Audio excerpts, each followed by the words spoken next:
Je vous salue dans le nom précieux de notre Seigneur Jésus-Christ. Bienvenue sur 8 minutes pour être édifié dans la parole de Dieu. Je suis la variante de Jésus-Christ. Comme d'habitude, avant d'aborder notre nouveau et super thème, nous allons adorer le nom de Jésus-Christ.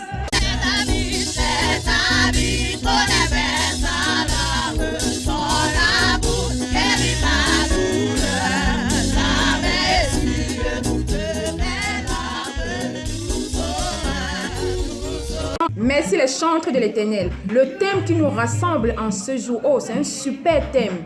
C'est les facteurs internes et externes qui provoquent la frustration du chrétien à l'église. De prime abord, c'est qui un chrétien? Oui, pasteur Dieu. Tous ceux qui vont à l'église ne sont pas des chrétiens engagés. Je peux m'asseoir dans mon garage pour une semaine et ça ne va jamais faire de moi une voiture. Donc vous asseoir dans une église ne fait pas de vous un chrétien. Un chrétien n'est pas quelqu'un qui a une marque de religion. Un chrétien est quelqu'un qui a une relation intime, personnelle avec Dieu par Jésus-Christ, qui a confessé ses péchés et qui veut vivre pour Dieu et qui a reçu le pardon de ses péchés. Et Dieu déteste l'orgueil. Merci, pasteur. Et c'est qui un chrétien frustré? Oui, prophétesse Jackie Rim. Le chrétien frustré fait naître dans son âme la frustration qui va se manifester par l'envie, la colère, la concurrence, la haine, la jalousie, l'esprit de rivalité, l'esprit de compétition. C'est un problème sérieux que j'appelle une maladie de l'âme. Merci, prophétesse. L'une des maladies de l'âme, la frustration. Et qu'est-ce que c'est même? Oui, pasteur Dios. La frustration est horrible. C'est cette chose en vous. Vous sentez vraiment que vous allez exploser si vous ne pouvez pas obtenir ce que vous voulez. Et chaque fois que nous ressentons la frustration, je crois que cela veut dire que nous avons arrêté de compter sur Dieu et de nous appuyer sur lui et de recevoir sa grâce et que nous essayons de faire les choses tout seuls et de faire que les choses se produisent à notre façon. Merci, pasteur. Quels sont les facteurs, dirais-je, les microbes qui font naître la frustration dans notre âme, la frustration au-dedans de nous, c'est-à-dire interne? Oui, prophétesse Jackie Rim. C'est à ceci, la convoitise, la jalousie, les rivalités, la colère. Pourquoi un tel a ça? Pourquoi moi je n'ai pas ça? Pourquoi son église à lui progresse et moi je ne progresse pas? Que naît la frustration? Merci, prophétesse. Voilà les causes de la frustration dans notre âme. C'est mauvaise pensée, convoitise, jalousie. En fait, ce sont les désirs charnels qui se trouvent dans Galates 5, à partir du verset 19 à 21. Dans le royaume des cieux, les choses n'arrivent pas à ceux qui entendent. Les choses arrivent à ceux qui croient. Nous allons aborder maintenant les facteurs externes de la frustration parce que nous constatons de nos jours que les enfants de Dieu vivent de façon tellement frustrée, non seulement à cause des facteurs internes, mais aussi à cause des facteurs externes. Oui, Bishop César Kassi. Diabètement frustré. Frustré. Plus fort. Frustré. Le constat aujourd'hui est clair. Beaucoup d'enfants de Dieu vivent de façon frustrée. Pourquoi? Parce que ils n'ont pas choisi de vivre selon la parole de Dieu, mais ils ont choisi de vivre selon ce que les gens disent d'eux. La Bible dit en Romains, la foi provient de ce que l'on entend, et ce qu'on entend vient de la parole de Dieu. Si la parole de Dieu est la vérité, c'est qu'il y a d'autres paroles qui sont le mensonge. Et quand Dieu nous parle, il veut que notre foi soit connectée à sa parole, parce que c'est elle qui est la vérité. Qui écoutes-tu? Question. Aujourd'hui, pour réussir, aujourd'hui, pour être heureux, il ne s'agit pas seulement de prier, mais il s'agit de savoir quel genre de messager tu écoutes. En vérité, celui qui écoute beaucoup de bons messages, tu le retrouveras toujours en joie, toujours en train de chanter, toujours en train de louer. Mais celui qui écoute des mauvais messages, tu le retrouveras toujours attristé. Pourquoi? Pas parce que Dieu n'a pas béni sa vie, mais parce qu'il est esclave du message qu'il a écouté. Quel message écoutes-tu? Qui écoutes-tu? Avec qui tu parles? Qui te parle? Et qu'est-ce que la personne te dit? Et l'atmosphère monte déjà, l'atmosphère a changé. Même quand on te donne des mauvais messages, comment tu te comportes face aux mauvais messages? Question. Oui, maman Tété, la parole est à vous. Bien-aimé, quand il y a une occasion dans ta vie, tu peux la prendre comme un échec pour toi. Mais laisse-moi te dire, tout n'est pas échec.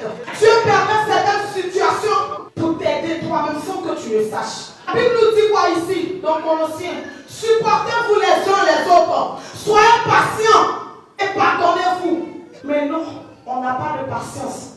Laisse-moi te dire, ça fait partie de ma vie. Merci, maman Otete. Oui, Bishop César. Les messagers à ne jamais écouter. Vraiment, moi je les appelle les facteurs externes qui provoquent la frustration. Ces oiseaux de mauvais augure. Oui, la parole est toujours à vous. Messagers de tristesse. Mais je vous le dis, il y a des gens qui ne viendront jamais te donner de bons messages, mais qui seront toujours les premiers à dire, moi je vais aller lui expliquer ça. Pourquoi? Parce que cette fois-ci, c'est un mauvais message. Lorsque des choses réussissent, et on ne les voit jamais pour venir te dire. Mais lorsqu'il y a quelque chose de triste, quelque chose de malheureux, quelque chose de bizarre, ils sont les premiers à t'appeler à courir parce qu'ils veulent t'annoncer, parce que leur souhait, c'est que tu sois triste. Alors, elle a décroché. Gazou est mort. Hein? Mais tu as vécu au nom de Jésus. Amen, vérité Bishop. Franchement, si tu vois l'appel de ce genre de messager, si tu veux que ta journée soit gâtée, si tu veux que ta journée soit triste, si tu veux si tu veux être frustré, tu n'as qu'à décrocher son appel, tu sauras. Nous t'écoutons, Bishop. Ils sont les messagers aigris, ceux qui veulent toujours te rabaisser devant les gens, ceux qui ne te font pas ça en privé, mais qui ont toujours une mauvaise parole pour toi en public. Parce qu'en fait, ils sont aigris de ta gloire. Ils ont peur que toi, tu réussisses là où ils ont échoué. En vérité, il y a des gens qui ne veulent pas reconnaître ta force, qui te disent je t'aime en privé, mais en public, ils t'honnissent. C'est ça, oh. Non, Bishop, tu connais. En privé, on t'apprécie, oh. En public, on te jette, on te dénigre complètement. Oui, révérend prophète, nous t'écoutons. Chapitre 5, le verset 4. Il faut éviter les vaines plaisanteries. Hé, ma sœur, de la manière que tu es belle comme ça, là, tous les hommes vont sortir de toi pour te laisser. Refuse cette parole sur ta vie au nom de Jésus. Quelle manière de présenter ça?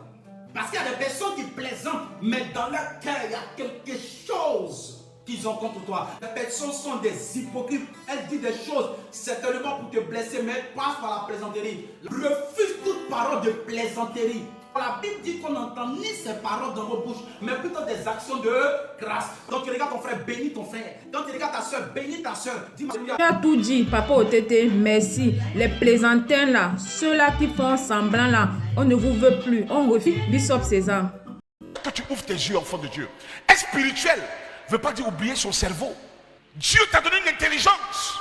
La spiritualité sans la sagesse te guide à la mort. On n'écoute pas tout le monde. Si Bishop, existe-t-il encore les messagers frustrants à ne pas écouter? Oui, la parole est toujours à vous. Messager de la peur. Il y a des personnes qui viendront toujours vers toi et qui auront des paroles pour créer la peur en toi. Donc l'ennemi de la foi, c'est la peur. Quand tu as la peur, plus rien n'est possible pour toi. Parce que la foi crée les miracles. La peur empêche le miracle d'arriver.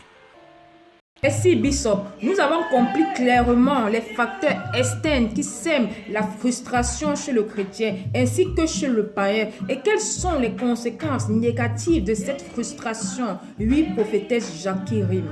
Cette action exprime une âme en lutte avec elle-même. Un jour ça va, un jour ça ne va pas.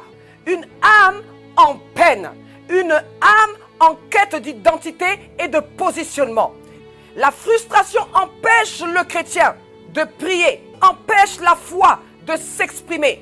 La vie est extrêmement contagieuse. La frustration est très contagieuse. Merci prophétesse. Évangéliste J.P. Makanzo, voulez-vous ajouter quelque chose? Ok. L'homme spirituel se moque des hommes charnels. Chrétien, tu viens à l'église, tu demeures charnel. Mais hey! Absolu, merci évangéliste. Et comment guérir de cette maladie de l'âme appelée frustration? Et notons prophétesse. Chrétien qui connaît son identité spirituellement a un comportement et des attitudes conformes à quelqu'un qui marche dans la foi. Il n'est pas déstabilisable dans ses émotions. Il est stable, frères et sœurs. Il n'a pas la convoitise en lui. Il n'a pas l'envie en lui. Il ne désire pas posséder au-delà de ce que Dieu lui a déjà donné car il est conscient qu'il a déjà tout en lui.